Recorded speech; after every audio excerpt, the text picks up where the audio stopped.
Hello everyone, welcome back to Initial Solution. In this video, I will show you how to show all icons in the system tray on Windows. So let's begin the video.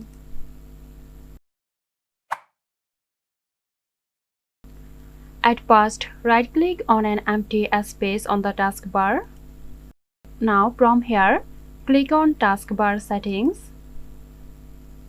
Scroll down a bit and under the notification area, click on Select which icons appears on the taskbar.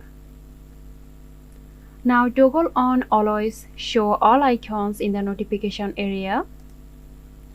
This will show all the icons here. So that's it. All your tray icons will now stay visible instead of being hidden in the little arrow menu. I hope this video helped you out. Stay tuned for more helpful tutorials here at Initial Solution. This video is sponsored by Zerosoft. Zerosoft offers graphic design, UI UX design, digital marketing and web development. Elevate your brand with Zerosoft today. For more details, check the description box.